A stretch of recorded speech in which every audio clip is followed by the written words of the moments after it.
let's maybe define anxiety for someone out there, whether they've got anxiety or not. I want to talk about the mind-body connection, but someone out there saying, Dr. Rabin, do I have anxiety, and what do I need to do to actually address that anxiety, from empowering them at home? This is what we want to do. We want to give people the ability to actually educate themselves, become aware, and then act on that sort of metric or that awareness. Yeah, absolutely. And this ties really well into the conversation about movement, right?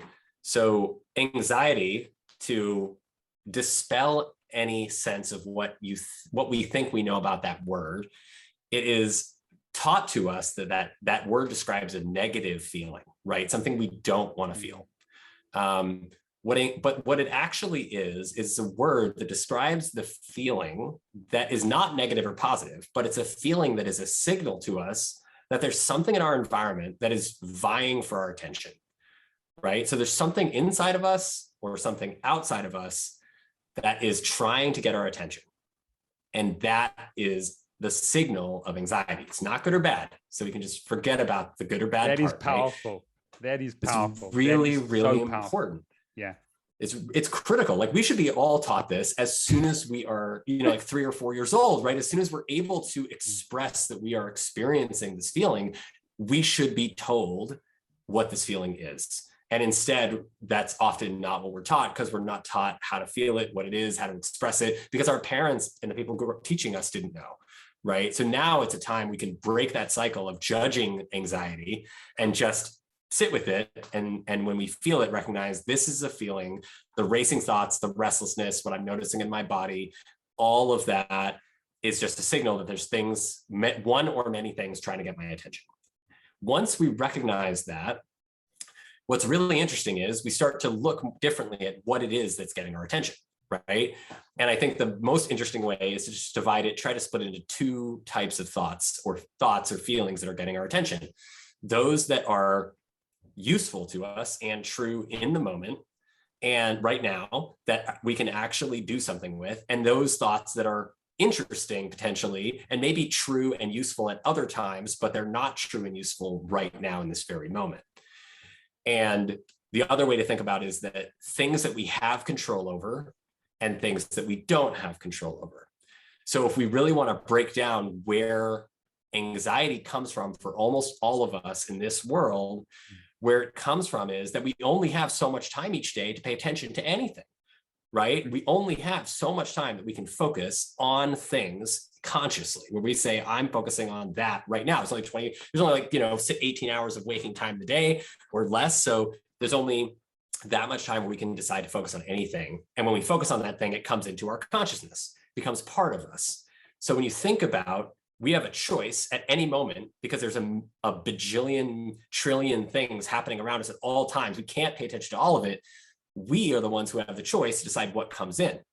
If we decide to take that precious attention that we have, which is our most valuable resource in terms of the way that we only have a limited amount each day, and it is the single most important way that we interact with our environment, and we choose to pay attention to things that we don't have control over, then we feel out of control that much of the time. So if we spend 80% of our time each day focusing on things like what other people think about us, what's going on in the news and the world that doesn't actually have any impact on us, even though it feels like it does, then what happens is those things are not things we have control over. And then we feel out of control 80% of the time, right? So it's really about resetting that balance, because that feeling of out of control causes that restlessness, which we interpret as anxiety, which sets off our fight or flight system, right? That's triggering us to feel unsafe, which then creates this whole feeling of what we call negative anxiety, right? The whole negative association with anxiety is the feeling of being out of control most of the time.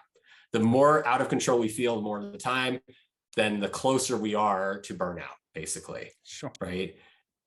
And this impacts our whole body. So if we redirect our attention to things at home for what people can do, it's simply recognizing that this balance of what we focus on can be regulated by us by simply saying, I'm grateful for the opportunity to take a breath right now and direct my attention to my breath. And then you direct your attention to your breath, which is the single most important thing that we have control over.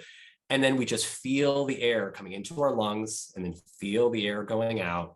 And you repeat that a few times. And within just a few breaths, typically our thoughts are a little slower, our heart rate's a little lower, and we're feeling a little calmer and more able to, more in control, because our breath is the most fundamental thing that we have control over other than our attention. So by creating this loop of, it's effectively retraining our brains, right? It's saying, I may have been trained by no fault of my own to pay attention to all these things around me that I don't have control over for a very long time. Now that I'm aware of it, as you said, awareness is the start. I can be aware that this anxiety is just a signal. It's not good or bad. And it's a signal that I need to redirect my attention to things that I have control over and be grateful for that.